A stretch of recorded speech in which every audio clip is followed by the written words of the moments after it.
Hello everyone, good morning. Welcome to the Ankit Gupta ji के YouTube channel. आप सभी का वेलकम है, आप सभी का स्वागत है आज के इस सेशन में। शुरू करते हैं आज की क्लास को आप सभी स्टूडेंट्स के साथ। जैसे कि मैंने आपसे कहा था कि आज जो ये सेशन होगा वो सुबह 8 बजे होगा, बिकॉज आफ्टरनून में मुझे हरियाणा के लिए निकलना है और इसीलिए रात में आपकी क्लास नहीं हो पाती, इसलिए मैंने ये क्लास आपको यहाँ पर सुबह 8 बजे आपको यहाँ पर प्रोवाइड करा दी है। लाइव क्लास भी पॉसिबल नहीं हो पाई, दैट्स वाई कि मैं आपको यहाँ पर इस प्रीमियर के माध्यम से इस सेशन को आप सभी के साथ डिस्कस कर रहा हूँ। बट जिन लोगों का आज एग्जाम है या फिर आगे की शिफ्ट में आपका एग्जाम है, उन सभी को आज के सेशन से डेफिनेटली हेल्प यहाँ पर मिलेगी। आज के सेशन में हम लोग बेसिकली करीब 200 एमसीक्यूज हम लोग इस सेशन की सीरीज के पूरे कर चुके थे। आरआरबी एनटीपीसी स्टैटिक जीके की जो ये सीरीज चल रही थी 300 एमसीक्यूज की, इसमें हम लोग अभी तक करीब 200 से प्लस एमसीक्यूज यहाँ पर कवर कर चुके हैं और आज के सेशन में हम आगे के एमसीक्यूज को कवर करने की कोशिश करेंगे। करंट अफेयर्स का रिवीजन भी मैं आपको जल्द ही करा दूंगा, बट आज के सेशन में नहीं हो पाएगा, बट जल्द ही मैं आपको करंट अफेयर्स का रिवीजन भी करा दूंगा। आप में से जो भी लोग इस सेशन में पहली बार जुड़ रहे हैं तो चैनल को सब्सक्राइब जरूर कर लें, फ्यूचर एग्जामिनेशंस के लिए, फ्यूचर शिफ्ट के लिए, कि आप आगे जीके और करंट अफेयर्स के लिए आप इस चैनल को फॉलो कर सकते हैं। हम लोग यहाँ पर 200 एमसीक्यूज पूरे कर चुके हैं पार्ट 1 और पार्ट 2 में। तो पार्ट 1 और पार्ट 2 की जो क्लासेस हैं वो आपकी ऑलरेडी अपलोडेड है, चैनल में जाकर देख लीजिएगा। तो आज हम लोग यहाँ पर क्वेश्चन नंबर 205 से यहाँ पर शुरू करेंगे, क्योंकि लास्ट लेक्चर में हम लोग 204 205 तक कंप्लीट कर चुके थे। तो वहीं से आज के सेशन को शुरू करेंगे। वीडियो को लाइक कर दीजिएगा, चैनल पर नए हैं तो चैनल को सब्सक्राइब कर लीजिएगा। चलिए शुरू करते हैं पहले क्वेश्चन के साथ। लास्ट सेशन जो हमारा सेकंड सेशन हुआ था वहां पर यह क्वेश्चन मैंने आपको होमवर्क क्वेश्चन के तौर पर दिया था। यह था आपका क्वेश्चन नंबर 5 कि राष्ट्रीय तकनीकी दिवस जो आपका मनाया जाता है वो किस तारीख को मनाया जाता है। क्विकली दीजिएगा आंसर। इस समय सुबह के करीब 5:14 आपके यहाँ पर हो रहे हैं और मैं ये रिकॉर्डिंग रिकॉर्ड कर रहा हूँ सुबह 8 बजे के लिए, है ना। तो चलिए, और मैं काफ़ी मेहनत कर रहा हूँ आप लोगों के लिए, क्योंकि आपको पता है कि लास्ट सेशन मैंने रात में करीब 12:30 बजे कंप्लीट किया था और फिर सुबह 5 बजे मैं ये सेशन आपका रिकॉर्ड कर रहा हूँ। तो आई होप कि आप भी खूब मेहनत कर रहे होंगे अपने एग्ज़ाम के लिए, अपने सपनों को पूरा करने के लिए। नेशनल टेक्नोलॉजी डे जो आपका मनाया जाता है वो 11 मई की तारीख को मनाया जाता है। 11 मई को ही क्यों मनाया जाता है? क्योंकि 11 मई की तारीख 1998 इंडिया ने क्या किया था, सेकेंड टाइम न्यूक्लियर टेस्ट का परीक्षण किया था 1998 में पोखरण में। और उस न्यूक्लियर टेस्ट जो हमने कंडक्ट किया था, न्यूक्लियर टेस्ट, उसका ऑपरेशन था, उसके ऑपरेशन का नाम था ऑपरेशन शक्ति। ज़्यादा नींद मैंने नहीं ली है तो कुछ ऊपर नीचे बोल जाऊं तो माफ़ी चाहिए, माफ़ी चाहूँगा, मुझे करेक्ट करा दीजिएगा। ठीक है, कई बार क्या होता है कि जब पर्याप्त नींद नहीं लो तो आप सोचते कुछ हो बोलते कुछ हो, कई बार ऐसा हो जाता है। तो ऑपरेशन शक्ति ये उस ऑपरेशन का नाम है जब अटल बिहारी वाजपेयी देश के प्रधानमंत्री थे और 1998 में भारत में दूसरी बार न्यूक्लियर टेस्ट कंडक्ट हुआ था। भारत में पहली बार भारत ने न्यूक्लियर टेस्ट कंडक्ट किया था 1974 में। तारीख थी आपकी 18 मई। ठीक है, और प्रधानमंत्री थी उस समय इंदिरा गांधी और उस ऑपरेशन का नाम था ऑपरेशन स्माइलिंग बुद्धा। उस ऑपरेशन का नाम था ऑपरेशन स्माइलिंग बुद्धा। उस दिन बुद्ध पूर्णिमा थी और इसी वजह से कोड नेम दिया गया था स्माइलिंग बुद्धा वाला। ठीक है, तो 11 मई 1998 को हमने अपनी खुद की स्वदेशी तकनीक से ऑपरेशन शक्ति की मदद से हम दुनिया के एक परमाणु ऊर्जा संपन्न देश बने। हमने अपनी शक्ति का लोहा मनवाया, अपनी टेक्नोलॉजी का लोहा मनवाया। दैट्स वाई कि फिर हर साल 11 मई की तारीख को हमारे देश में नेशनल टेक्नोलॉजी डे के तौर पर मनाया जाने लगा। अगला क्वेश्चन जो मैंने आपको होमवर्क के तौर पर दिया था कि इनमें से कौन सा देश खुद को निप्पॉन कहता है। Which of the following country call itself Nippon? आइला सर, निप्पॉन नाम की तो वो बैटरी वाली कंपनी भी तो है जिसके सेल आते हैं, है ना। निप्पॉन कंपनी के सेल नहीं आते? हाँ सर, निप्पॉन कंपनी के सेल भी आते हैं। करेक्ट आंसर, जापान जो देश है वो अपने आप को निप्पॉन कहता है। राजधानी जापान की होगी टोक्यो। करेंसी आपकी यहाँ पर होगी yen. Next question, question number 107। भारतीय अंतरिक्ष अनुसंधान संगठन किस शहर में लोकेटेड है? इंडियन स्पेस रिसर्च ऑर्गेनाइजेशन यानी कि इसरो कहाँ पर लोकेटेड है? तो यहाँ पर इसरो का जो सेंट्रल ऑफिस है, हेड ऑफिस है, उसके बारे में क्वेश्चन आपसे पूछा जा रहा है। तो सही जवाब इस क्वेश्चन का क्या होगा? इसरो का हेड ऑफिस आपका लोकेटेड है बेंगलुरु सिटी में। यहाँ पर चारों ही ऑप्शन में बेंगलुरु ऑप्शन में नहीं है, that's why none of these इस क्वेश्चन का सही जवाब बनेगा। Next question, question number 108, Shri Guru Ramdas जी अंतरराष्ट्रीय हवाई अड्डा भारत के किस स्टेट में लोकेटेड है? श्री गुरु रामदास जी इंटरनेशनल एयरपोर्ट की जो लोकेशन है वेस्ट बंगाल में है, पंजाब में है, दिल्ली में है या फिर सिक्किम स्टेट में है? तो ये जो आपका यहाँ पर इंटरनेशनल एयरपोर्ट है ये पंजाब में है, और पंजाब का कौन सा शहर जिसे हम लोग कहते हैं गोल्डन सिटी, यानी कि अमृतसर। अमृतसर सिटी में आपका जो इंटरनेशनल एयरपोर्ट है उसका नाम है श्री गुरु रामदास जी इंटरनेशनल एयरपोर्ट, क्योंकि श्री गुरु रामदास जी ने ही अमृतसर शहर की नींव रखी थी, तो उनके नाम पर ही इंटरनेशनल एयरपोर्ट आपका लोकेटेड है, मौजूद है, या उनके नाम पर इस एयरपोर्ट का नामकरण किया गया है। अगला क्वेश्चन, अगला क्वेश्चन आपके सामने है, फटाफट से रीड करके बताएगा सही जवाब। Next question, question number 109, sorry 109 नहीं है, 209 है। मैं आपको एक बार फिर से बता दूं कि 1 से लेकर 113 तक जो आपके एमसीक्यूज हैं वो पार्ट 1 में कंप्लीट हो चुके हैं। 113 से लेकर 205 तक के जो क्वेश्चंस हैं वो पार्ट नंबर 2 में कंप्लीट हो गए हैं, और आज का सेशन हमने 205 से शुरू किया है। तो पार्ट 1 और पार्ट 2 आपको हमारे चैनल पर मिल जाएगा, वहां पर आपको सारे क्वेश्चंस मिल जाएंगे, वीडियो आप लोग वहां पर वॉच कर सकते हैं। अगला क्वेश्चन कि विच of the following is not a banking और फाइनेंस रिलेटेड टर्म? आपके सामने चार ऑप्शन है, आपको बताना है इन चारों ऑप्शंस में जो टर्म्स हैं इनमें से कौन सा बैंकिंग और फाइनेंस से रिलेटेड नहीं है।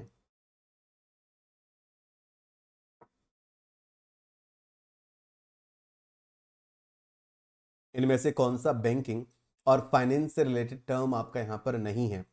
तो क्रेडिट रैप, डिफ्यूजन, ईएमआई और हेल्ड टू मेच्योरिटी कौन सा रिलेटेड नहीं है? डिफ्यूजन साइंस से संबंधित है, ठीक है। बाकी के जो तीनों टर्म्स हैं, ईएमआई होता है जब आप कोई लोन लेते हैं और उसका हर महीने उसकी किस्त बंधवा लेते हैं जो फिक्स होती है, तो ईएमआई का फुल फॉर्म होता है इक्वेटेड मंथली इंस्टॉलमेंट, हर महीने बराबर इंस्टॉलमेंट आप पे करते रहते हैं। Question number 210, a sudden fall in the barometric reading indicates, barometric reading में, बैरोमीटर में जो बैरोमेट्रिक रीडिंग होती है अगर उसमें अचानक गिरावट दिखती है तो अचानक गिरावट का क्या मतलब है? बैरोमेट्रिक रीडिंग में अचानक गिरावट दिखाती है कि बारिश आने वाली है, स्टॉर्म आंधी तूफान आने वाला है, मौसम बहुत गर्म होने वाला है या फिर मौसम बहुत ठंडा होने वाला है। बैरोमेट्रिक रीडिंग अगर अचानक से गिरती है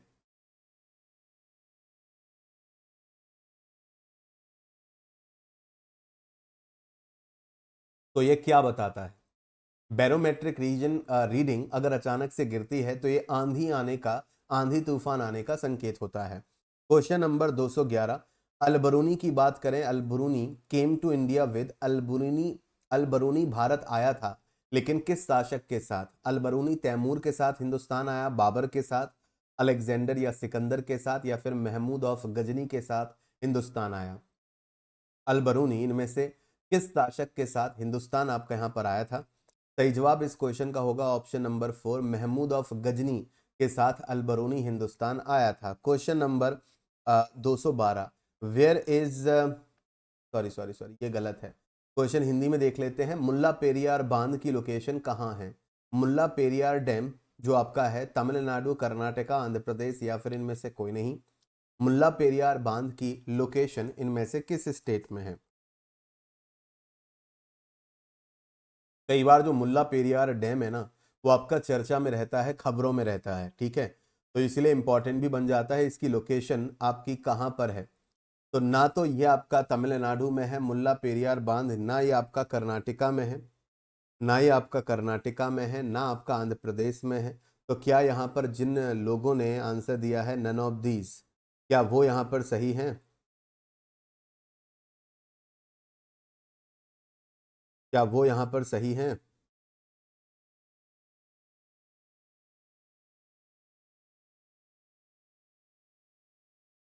मुल्ला पेरियार डैम आपका जो लोकेटेड है, ठीक है, मुल्ला पेरियार डैम की जो लोकेशन है वो आपकी केरला स्टेट में है, पेरियार नदी पर ये डैम है, तो केरला स्टेट इस क्वेश्चन का सही जवाब बनेगा। Next question, question number 213, the fort eight Pulicat was built by, Pulicat का जो किला है उसे किसके द्वारा बनवाया गया था? आपके सामने एक तस्वीर भी है पुलिकट के किले की।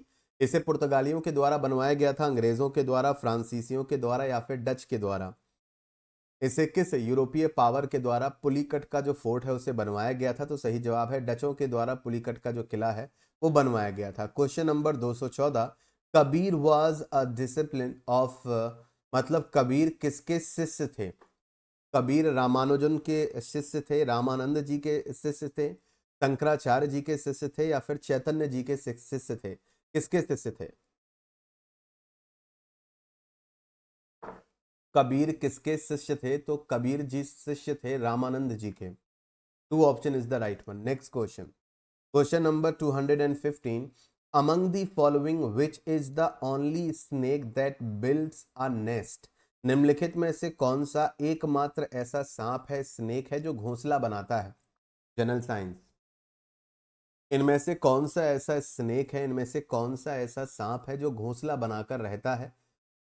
वाइपर, करेल, पाइथन, किंग कोबरा? कौन सा सांप घोंसला बनाकर रहता है? तो घोंसला बनाकर आपका रहता है किंग कोबरा। कौन रहता है? आप यहाँ पर तस्वीर में देख सकते हैं कि किस तरीके से किंग कोबरा ये चारों तरफ से पत्तियों और झाड़ों का एक घोंसला बनाता है, ठीक है, अपने अंडों को रखने के लिए बेसिकली। ठीक है,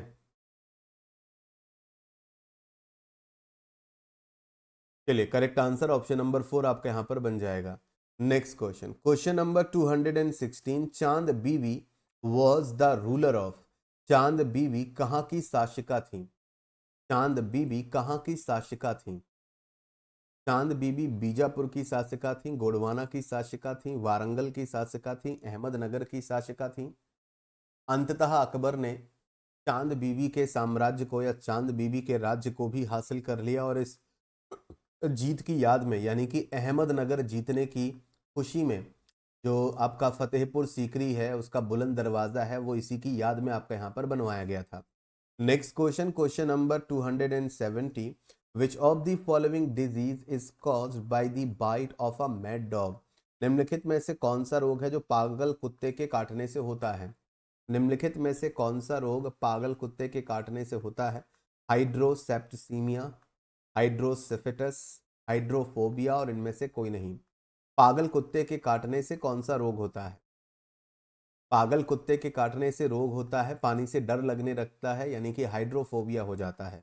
option number 3। Next question, question number 218, 218, the first dynasty of the Vijayanagar kingdom was?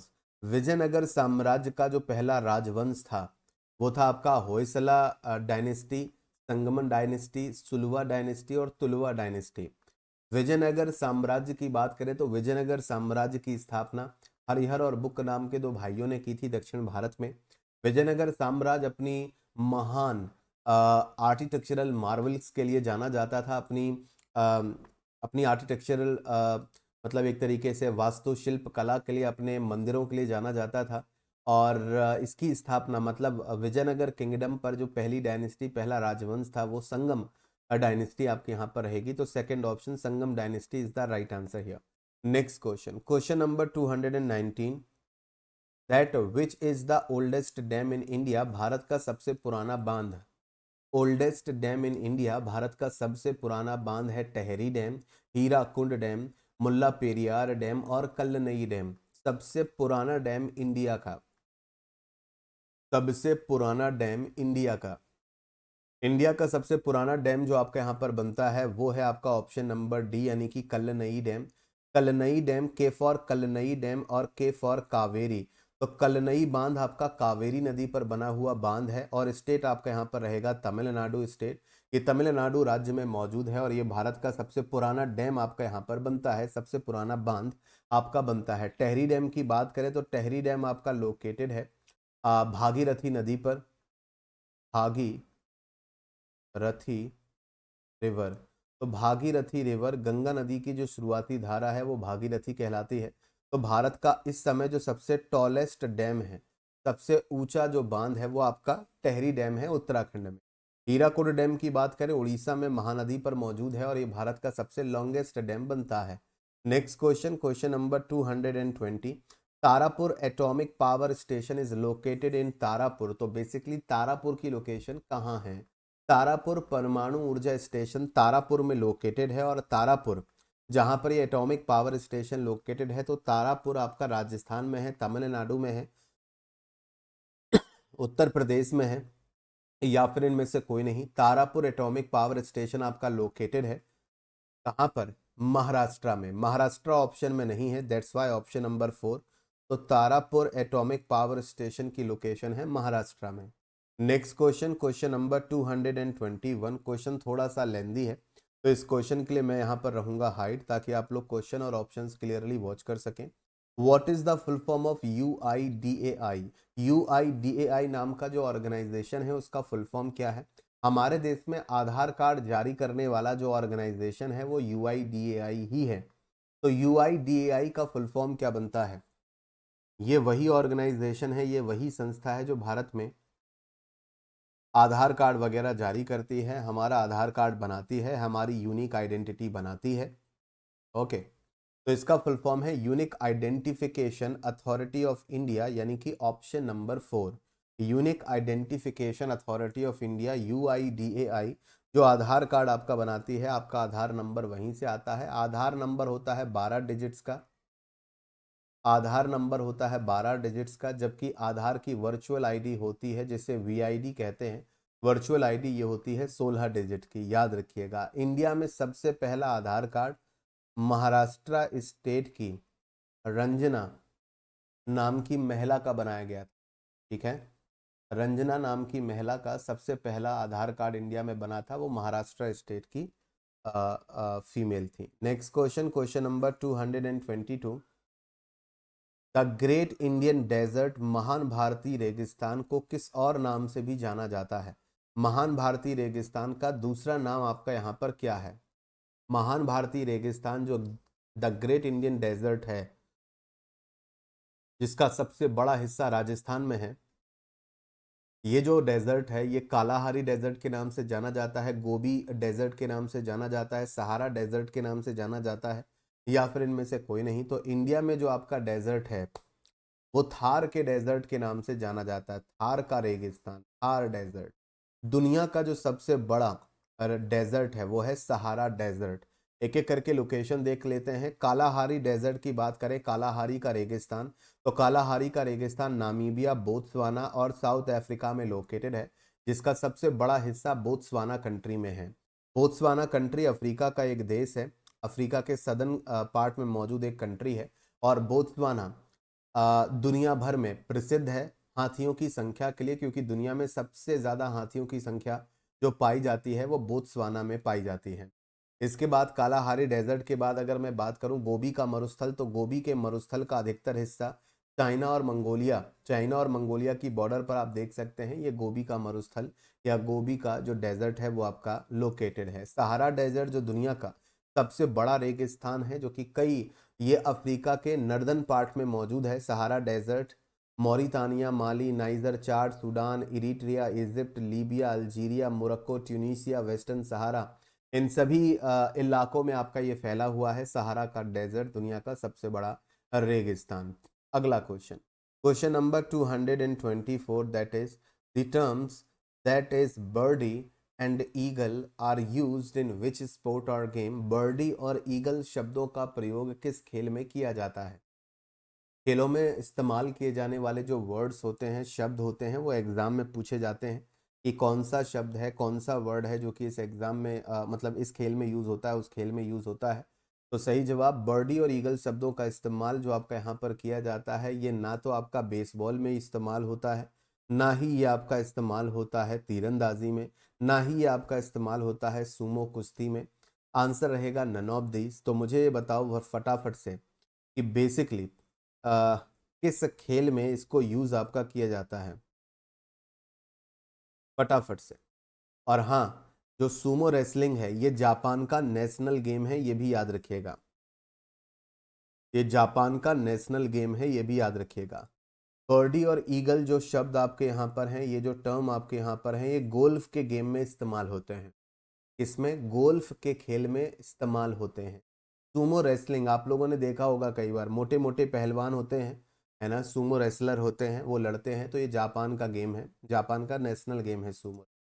Next question, question number 225, bauxite mines are abundantly found in which state. Bharat की अगर हम बात करें तो भारत में बॉक्साइट की खदानें, बॉक्साइट खनिज की खदानें सबसे ज्यादा बहुतायत में पाई जाती हैं किस राज्य में? तो ये बहुतायत में पाई जाती हैं बिहार स्टेट में, उड़ीसा, झारखंड में या फिर राजस्थान में। तो बॉक्साइट की खदानें हमारे देश के उड़ीसा राज्य में बहुत ही अधिक संख्या में पाई जाती हैं। Next question, question number 226, that who has got the power to commute the death sentence in India. Bharat में मृत्यु दंड की सजा बदलने की शक्ति, मृत्यु दंड की सजा को माफ करने की शक्ति, या फिर मृत्यु दंड की सजा को किसी दूसरी सजा में कन्वर्ट करने की जो शक्ति होती है वो चीफ जस्टिस के पास होती है, प्रधानमंत्री के पास होती है, प्रेसिडेंट के पास होती है, किसी के पास नहीं होती। तो हमारे देश में मृत्यु दंड की सजा माफ करवाना या मृत्यु दंड की जगह कोई दूसरी सजा देने के लिए आप अर्जी दे सकते हो, अपील कर सकते हो राष्ट्रपति के पास। पावर यहाँ पर केवल राष्ट्रपति के पास होती। नेक्स्ट क्वेश्चन, क्वेश्चन नंबर 227, आराम से रीड करके दीजिएगा इस क्वेश्चन का आंसर। आपको बताना है कि इन ऑप्शंस को रीड करके कि इनमें से किस महापुरुष का जन्म 1861 में हुआ था। निम्नलिखित में से कौन वर्ष 1861 में पैदा हुआ था? महात्मा गांधी 1861 में पैदा हुए थे, रविन्द्रनाथ टैगोर जी पैदा हुए थे, स्वामी विवेकानंद जी, या फिर इनमें से कोई नहीं? इनमें से कौन सी पर्सनैलिटी है जिसका जन्म 1861 में हुआ था? हिस्ट्री का क्वेश्चन है, बताइएगा आंसर। हिस्ट्री का क्वेश्चन है, बताइएगा आंसर। करेक्ट आंसर इस क्वेश्चन का आपका यहाँ पर बनेगा स्वामी विवेकानंद जी का जन्म जो आपका यहाँ पर है, sorry sorry sorry sorry, Swami Vivekananda ji नहीं है, ये हैं Rabindranath Tagore ji, option number second. Rabindranath Tagore ji का जन्म 1861 में हुआ था और डेथ 1941 में। महात्मा गांधी जी का जन्म 1869 पोरबंदर गुजरात और डेथ हुई थी 1948 में, नाथूराम गोडसे ने गोली मारी थी। स्वामी विवेकानंद जी का जन्म 1863 में हुआ था और डेथ 1902 में हुई थी। नेक्स्ट क्वेश्चन, मैं क्वेश्चन के लिए अपनी जो पोजीशन है वो चेंज कर लेता हूँ। चलिए आराम से अब आंसर आप लोग दीजिएगा कि इस क्वेश्चन का सही जवाब यहाँ पर क्या रहेगा। क्वेश्चन नंबर 228, मुहीउद्दीन अहमद, मुहीउद्दीन अहमद ये किसका रियल नेम है? Whose real name is Muhiuddin Ahmed. Sheikh Mujibur Rahman, Sheikh Mujibur Rahman को फादर ऑफ बांग्लादेश आपका कहा जाता है। बांग्लादेश की आज़ादी के लिए इन्होंने लड़ाई लड़ी, लेकिन रिसेंटली बांग्लादेश में जो कुछ भी हो रहा है तो उसको उस सिनेरियो में अगर हम देखें तो रिसेंटली शेख मुजीबुर रहमान जो फादर ऑफ द नेशन थे बांग्लादेश के, उनसे उनकी ये उपाधि छीन ली गई है। सलीम अली का वास्तविक नाम था मुईउद्दीन अहमद, या फिर खान अब्दुल गफ्फार खान जिन्हें सीमांत गांधी के नाम से जाना जाता है, खान अब्दुल गफ्फार खान को। और मौलाना अबुल कलाम आज़ाद जो भारत के आज़ाद भारत के पहले एजुकेशन मिनिस्टर भी बने थे, मौलाना अबुल कलाम आज़ाद का रियल नेम था Muhiuddin Ahmed. Next question, question number 229, Elephanta महोत्सव ज़्यादातर किस राज्य के पर्यटन और उसकी सांस्कृतिक विरासत को बढ़ावा देने के लिए मनाया जाता है? Elephanta festival is mostly to promote the tourism and cultural heritage of which state? राज्य का नाम कर्नाटका, मणिपुर, केरला और महाराष्ट्र। बताइएगा सही जवाब, बताइएगा सही जवाब। करेक्ट आंसर यहाँ पर क्या होगा? एलिफेंटा फेस्टिवल की बात यहाँ पर की जा रही है। तो जो एलिफेंटा फेस्टिवल आपका यहाँ पर बनता है ये किस स्टेट में वहाँ के टूरिज्म को बढ़ावा देने के लिए आपका मनाया जाता है? एलिफेंटा फेस्टिवल, बताएगा क्विकली आंसर। करेक्ट आंसर यहाँ पर क्या रहेगा? ओके देन, करेक्ट आंसर इस क्वेश्चन का आपका रहेगा महाराष्ट्र स्टेट। एलोरा की गुफाएं, अजंता की गुफाएं, एलोरा की गुफाएं और एलिफेंटा की गुफाएं, ये सभी गुफाएं आपकी महाराष्ट्र स्टेट में मौजूद हैं, याद रखिएगा। नेक्स्ट क्वेश्चन 230, पूर्वी पाकिस्तान इस किसका पुराना नाम है? Very very very easy question. East Pakistan is the old name. East Pakistan Bhutan का पुराना नाम है, टर्की का पुराना नाम है, बांग्लादेश का पुराना नाम है, थाईलैंड का पुराना नाम है। हम सभी जानते हैं कि 1971 के वॉर में ईस्ट पाकिस्तान को आज़ाद कराकर बांग्लादेश घोषित कराया था। भारतीय सेना का कई इंदिरा गांधी और भारतीय सेना का भी उसमें बड़ा हाथ था। सबसे बड़ा हाथ तो हमारा ही था। डूरंड कप किस खेल से संबंधित है? Durand Cup is related to which sports? Durand Cup इस खेल का सबसे पुराना कप, या डूरंड कप इस खेल की सबसे पुराने कप या ट्रॉफी आपकी यहाँ पर बनती है। तो डूरंड कप हॉकी का कप है, फुटबॉल से है, क्रिकेट से है, या बैडमिंटन से है? तो सही जवाब रहेगा football. Durand cup football. Next question 232। Handball का खेल कितने खिलाड़ियों की दो टीमों के बीच में खेला जाता है? A handball game is played between two teams of how many players each? तो 11-11 खिलाड़ियों की टीम होती है, 8-8 खिलाड़ियों की टीम होती है, 15-15 खिलाड़ियों की टीम होती है हैंडबॉल में, या फिर 7-7 खिलाड़ियों की टीम होती है। हैंडबॉल की बात करें तो इसमें 7-7 खिलाड़ियों की दो टीमें होती हैं जिनके बीच में हैंडबॉल आपका खेला जाता है। इस तरीके के क्वेश्चन भी एग्जाम में बनते हैं। Next question, question number 233। निम्नलिखित में से कौन सा शहर भारत की ऑरेंज सिटी के नाम से जाना जाता है? Which of the following city is known as the orange city of India? यहाँ के संतरों को, यहाँ के ऑरेंजेस को जीआई टैग भी दिया गया है। हैदराबाद, जोधपुर, नागपुर और सूरत? तो सही जवाब इस क्वेश्चन का हो जाएगा आपका नागपुर सिटी को ऑरेंज सिटी ऑफ इंडिया भी कहते हैं। नागपुर ऑरेंजेस वर्ल्ड फेमस है। Next question 234। जीएसटी विधेयक पारित करने वाला देश का पहला राज्य, या फिर अगर दूसरे तरीके से कहूं कि देश का पहला state, who was the first state of India जिसने जीएसटी बिल को पास किया था, वो आपका केरला स्टेट था, पंजाब था, असम था, या राजस्थान था? सही जवाब इस क्वेश्चन का रहेगा Assam state. Option number 3 is the right answer here. ठीक है, असम स्टेट इस क्वेश्चन का सही जवाब रहेगा। Next question 235, that is which of the following passes lies in the Sutlej valley? Sutlej घाटी में निम्नलिखित में से कौन सा दर्रा आपका यहाँ पर स्थित है? मैं अपनी पोजीशन चेंज करूंगा ताकि आप ऑप्शंस वॉच आउट कर सको। बताएगा सही जवाब इस क्वेश्चन का क्या होगा। अगर हम सतलज घाटी की बात करते हैं तो सतलज नदी की घाटी में निम्नलिखित में से कौन सा दर्रा, कौन सा पास लोकेटेड है? नाथुला पास, जेलेपला पास, शिपकला पास और खैबर पास? बताएगा सही जवाब।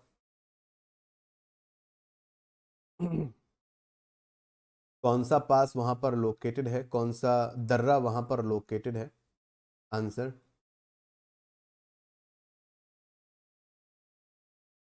करेक्ट आंसर इस क्वेश्चन का रहेगा ऑप्शन नंबर 3, शिपकिला पास। सतलज घाटी, सतलज नदी में, सतलज नदी वैली में शिपकिला पास है। नाथुला पास इंडिया को चाइना से कनेक्ट करता है, ट्रेड रूट भी है। ठीक है, इंडिया चाइना के बीच में। तो आप यहाँ पर देख सकते हैं, ये रहा हिमाचल प्रदेश स्टेट। हिमाचल प्रदेश स्टेट में ये जो आपको ब्लू कलर की लाइन आपको दिख रही है, ये है आपकी सतलज नदी। और यहाँ पर अगर आप ध्यान से देखेंगे तो रोहतांग पास आपको दिखेगा। ठीक है, और भी कुछ दूसरे पासेस आपको दिखेंगे, कुंझुम पास दिखेगा, रोहतांग पास आपको यहाँ पर दिखेगा। ठीक है, पिन पर्वती पास भी आपको यहाँ पर दिखेगा। ठीक है, चलिए अगला क्वेश्चन। अगला क्वेश्चन है question number 236, that where is the Panjshir valley situated? Panjshir घाटी की लोकेशन कहाँ है, किस कंट्री में है? पंजशेर वैली ये लेबनान में है, अफगानिस्तान, जम्मू एंड कश्मीर और सीरिया। पंजशेर घाटी की लोकेशन अफगानिस्तान कंट्री में है। पंजशेर घाटी आप यहाँ पर देख सकते हैं, ये जो लोकेशन है वो पंजशेर घाटी की लोकेशन है। काफ़ी फेमस घाटी है ये। Next question, question number 237, that is which part of the Himalayas has the maximum stretch from east to west? Himalaya जो है वो भी आपका पूरब से लेकर पश्चिम तक उसका विस्तार है, उसका एक्सटेंशन है। तो हिमालय के इस एक्सटेंशन को अलग अलग नामों से जाना जाता है, कुमाऊं हिमालय, असम हिमालय, पंजाब हिमालय, नेपाल हिमालय। हिमालय का कौन सा भाग है जो पूरब से लेकर पश्चिम तक सबसे ज्यादा विस्तृत है, या जिसका सबसे अधिकतम विस्तार है? विच part of Himalaya has the maximum stretch? तो कुमाऊं हिमालय, असम, पंजाब और नेपाल हिमालय में सबसे ज्यादा विस्तार, सबसे ज्यादा एक्सटेंशन किस हिमालय का है? तो वो है आपका Nepal Himalaya. Option number 4। Next question, आप यहाँ पर देख सकते हैं सिंधु नदी और सतलज नदी के बीच का जो हिमालय है उसे नेपाल और उसे पंजाब हिमालय बोलते हैं। ठीक है, ये वाला जो हिमालय है इसे कुमाऊं हिमालय बोलते हैं, सतलज नदी और काली नदी के बीच में। फिर काली नदी से लेकर तीस्ता नदी के बीच के हिमालय को नेपाल हिमालय बोलते हैं। तीस्ता नदी से लेकर ब्रह्मपुत्र नदी के बीच के हिमालय को असम हिमालय बोलते हैं। तो इस तरीके से west to east Punjab, Kumaon, Nepal और असम हिमालय, इस तरीके से आपके यहाँ पर हिमालय 4 पार्ट में डिवाइडेड है। और इनमें से भी सबसे लंबा या सबसे ज्यादा स्ट्रेच है आपका नेपाल हिमालय, सबसे लंबा है, सबसे बड़ा है। अगला क्वेश्चन 238, नागा, खासी और गारो की जो पहाड़ियां हैं वो कहाँ पर लोकेटेड हैं? 4 ऑप्शन रीड करिएगा और बताइएगा सही जवाब इस क्वेश्चन का। ये पहाड़ियां आपकी कहाँ पर लोकेटेड हैं? नागा, खासी और गारो की पहाड़ियां। नागा, खासी और गारो की पहाड़ियां ये पूर्वांचल रेंज में मौजूद है, काराकोरम रेंज में मौजूद है, जास्कर रेंज में मौजूद है, हिमालय में मौजूद है। तो सही जवाब इस क्वेश्चन का है पूर्वांचल रेंज में मौजूद है नागा, खासी और गारो की पहाड़ियां। नेक्स्ट क्वेश्चन, क्वेश्चन है 239, डॉक्ट्रिन ऑफ लैप्स को सबसे पहले किस रियासत पर लागू किया गया था? डॉक्ट्रिन ऑफ लैप्स की नीति, जिसे राज्य हड़प नीति भी कहते हैं, तो लॉर्ड डलहौजी की राज्य हड़प नीति या डॉक्ट्रिन ऑफ लैप्स नीति, लॉर्ड डलहौजी, इसे सबसे पहले भारत की किस रियासत पर, सतारा, झांसी, अवध और जौनपुर, इनमें से किस रियासत पर इसको सबसे पहले अप्लाई किया गया था, लागू किया गया था? लॉर्ड डलहौजी की राज्य हड़प नीति सबसे पहले सतारा पर लागू की गई थी। One option is the right one. Next question, question number 240, question number 240 की किन घटनाओं ने इंग्लिश ईस्ट इंडिया कंपनी को बंगाल सूबे का वैध स्वामी या लीगल ऑनर बना दिया था? Which event made the English East India company the legitimate masters of Bengal Subah? Battle of Buxar 1764, battle of Plassey, ठीक है, या फारूक सियार का जो फरमान था 1717, या इब्राहिम खान का फरमान था 1690 का? करेक्ट आंसर है battle of Buxar. Battle of Plassey के बाद होती है बैटल ऑफ बक्सर 1764, और इस लड़ाई में अंग्रेजों की जीत होती है, बंगाल के नवाब की हार होती है। और ठीक है, इसमें मुगल आर्मी भी इस्तेमाल की गई थी, वो भी हारती है। इस तरीके से जो ईस्ट इंडिया कंपनी थी वो बंगाल सूबे को या बंगाल के इलाके को जीत लेती है, बंगाल के प्रांत को जीत लेती है। क्वेश्चन नंबर 241, ध्यान से आंसर दीजिएगा। क्वेश्चन नंबर 241, अंग्रेजों ने भारत में अपना पहला कारखाना स्थापित किया। द इंग्लिश स्टैब्लिश, या अंग्रेजों ने स्टैब्लिश किया their first factory in India, तो सबसे पहली फैक्ट्री स्टैब्लिश की बंबई में, सूरत में, सूतानती में या मद्रास में? अंग्रेजों ने अपनी सबसे पहली फैक्ट्री इंडिया में जो स्टैब्लिश की वो कहाँ पर स्टैब्लिश? अंग्रेजों ने जो अपनी सबसे पहली फैक्ट्री स्टैब्लिश की वो कहाँ पर स्टैब्लिश की? Quickly answer. तो करेक्ट आंसर है सूरत में सबसे पहली फैक्ट्री अंग्रेजों ने स्टैब्लिश की थी। क्वेश्चन नंबर 242, किस ब्रिटिश गवर्नर जनरल ने भारत में डाक टिकट की शुरुआत की थी? विच British governor general introduce postage stamp in India?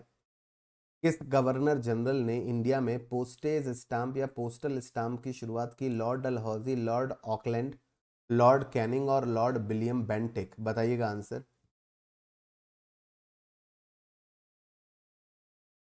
सही जवाब इस क्वेश्चन का है Lord Dalhousie, option number 1। Next, question number 243, Bharat में पहली ट्रेन को कब चलाया गया था? When was the first train steam of in India? 16 अप्रैल 1848, 1853, 1875 और 1880? भारत की पहली ट्रेन चलाई गई थी कब? भारत की पहली ट्रेन चलाई गई थी 1853 में, ठीक है, मुंबई बोरीवली से ठाणे के बीच में चलाई गई थी, राइट। 3 इंजनों ने उस ट्रेन को खींचा था। तीनों इंजनों का जो नाम था भी मुझे याद नहीं आ रहा है, अगर किसी को मालूम है कि जो सबसे पहली ट्रेन चलाई गई थी उसे 3 इंजनों से खींचा गया था, उन तीनों इंजनों का नाम क्या है, लिखकर बताइएगा। अगला question, question number 244, Bardoli Satyagraha के बाद सरदार वल्लभ भाई पटेल जी को सरदार की उपाधि किसने दी थी? After the Bardoli Satyagraha the title of Sardar to the Vallabh Bhai Patel was given by? Motilal sorry Jawaharlal Nehru ji ने उन्हें सरदार की उपाधि दी थी, मोतीलाल नेहरू जी ने, महात्मा गांधी जी ने, या फिर मौलाना अबुल कलाम आजाद ने? किसने उन्हें सरदार की उपाधि यहाँ पर दी थी?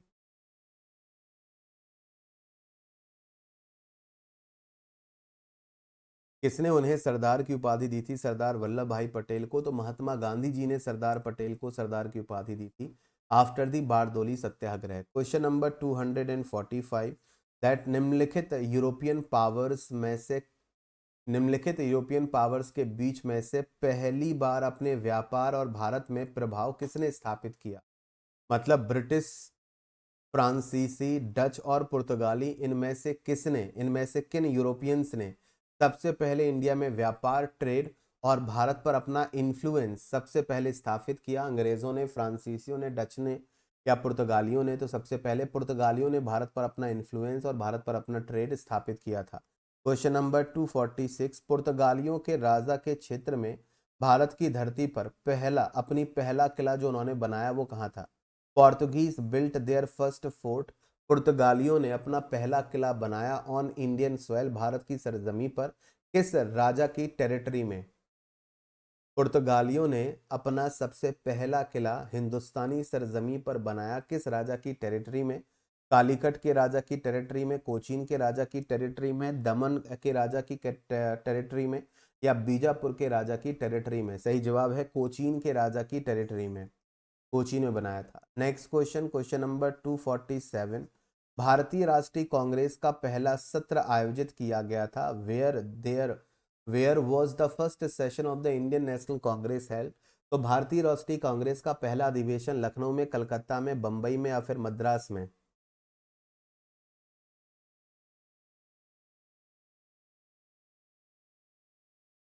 बंबई के संस्कृत कॉलेज, मतलब वहां पर सबसे पहला अधिवेशन बंबई में आयोजित किया गया था 1885 में। नेक्स्ट क्वेश्चन 248, मोहनदास करमचंद गांधी जी को महात्मा के रूप में किसके द्वारा बुलाया गया था? Mohandas Karamchand Gandhi was called as Mahatma by Bal Gangadhar तिलक, मोतीलाल नेहरू, जवाहरलाल नेहरू और रविन्द्रनाथ टैगोर।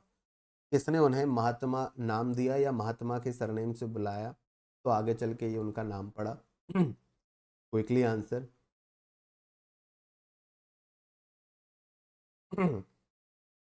अगली क्लास हमारी जो होगी वो संडे को होगी। संडे को रात 10 बजे से हमारा प्रयास होगा कि हमारी जो क्लास अभी चल रही थी रात के 10 बजे से, वैसी ही क्लास आपकी यहाँ पर संडे रात 10 बजे को चलेगी। सभी लोग ज्वाइन कीजिएगा। नेक्स्ट सही जवाब इस क्वेश्चन का रहेगा Rabindranath Tagore ji, option number 4। Question number 249, जो निम्नलिखित में से कौन भारत में एक फ्रांसीसी उपनिवेश नहीं था? मतलब पौंडीचेरी, माहे, गोवा और चंद्रनगर, इनमें से कौन है जो कभी भी फ्रेंच सेटलमेंट नहीं था? मतलब इस पर फ्रांसीसियों का कब्जा नहीं था। इनमें से कौन कभी भी फ्रांसीसियों का उपनिवेश नहीं रहा? अंग्रेजों का हो सकता है, पुर्तगालियों का हो सकता है, डचों का हो सकता है, बट वो फ्रेंच सेटलमेंट के अंडर में नहीं रहा। तो आपको याद होगा गोवा पुर्तगालियों के कब्जे में था और गोवा को तो हम आज़ादी के बाद भी नहीं छोड़ा पाए। 1947 में देश आज़ाद हुआ, लेकिन 1947 में आज़ाद होने के बाद भी गोवा पर पुर्तगालियों का कब्जा रहा 1961 तक। 1961 में हमने एक ऑपरेशन चलाया आर्मी के जरिए, उस ऑपरेशन का नाम था ऑपरेशन विजय, और ऑपरेशन विजय से हमने गोवा से पुर्तगालियों को खदेड़ दिया और गोवा को हिंदुस्तान में शामिल किया।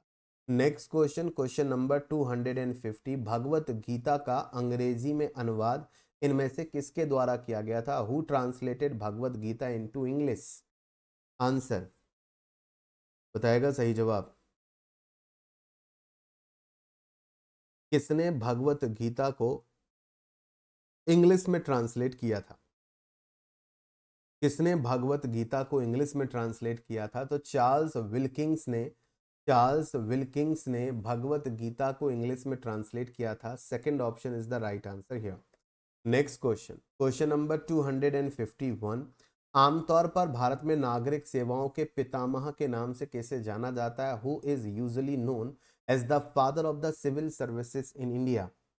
Father of civil services in India के नाम से किसे जाना जाता है? तो इस क्वेश्चन का आंसर आप सभी लोग वीडियो के नीचे कमेंट सेक्शन में देंगे। तो जो नेक्स्ट क्लास होगी हमारी संडे को रात 10 बजे, तो उस क्लास में मैं आप सभी के साथ इस क्वेश्चन के ऊपर डिस्कशन करूंगा। ठीक है, इस क्वेश्चन के ऊपर डिस्कशन करूंगा। इसके अलावा एक और क्वेश्चन है जिसका आंसर आप सभी को देना है वीडियो के नीचे कमेंट सेक्शन में, कि भारत में इनमें से किस पर्सनैलिटी को मेट्रो मैन ऑफ इंडिया के नाम से बुलाया जाता है? ये हमारा है क्वेश्चन नंबर 52। तो जो नेक्स्ट सेशन होगा उसमें हमारे 300 एमसीक्यूज पूरे हो जाएंगे। जीके के एमसीक्यूज के साथ साथ मैं उस सेशन में आप सभी के साथ करंट अफेयर्स के एमसीक्यूज भी डिस्कस करूंगा। तो संडे रात 10 बजे ज्वाइन करना मत भूलिएगा। और मेट्रो मैन ऑफ इंडिया के नाम से किसे जाना जाता है ये आपको आंसर करना है। और भारत में father of the civil services in India किसे कहा जाता है यूजुअली, उनका नाम क्या है ये बताना है। तो ये 2 क्वेश्चन आप सभी के लिए होमवर्क क्वेश्चंस हैं। तो आज के लिए मुझे इस सेशन से दीजिएगा विदा। सेशन पसंद आया हो, क्वेश्चंस अच्छे लगे हो तो सेशन को लाइक ज़रूर कर दीजिएगा। आई होप कि आपको अपकमिंग एग्जाम में इन क्वेश्चन से हेल्प ज़रूर मिलेगी। अगर आप चैनल पर नए हैं तो चैनल को भी सब्सक्राइब कर लीजिएगा। तो चलिए जल्द ही होगी आप सभी से मुलाकात। आज के लिए इस सेशन में इतना ही। Thank you so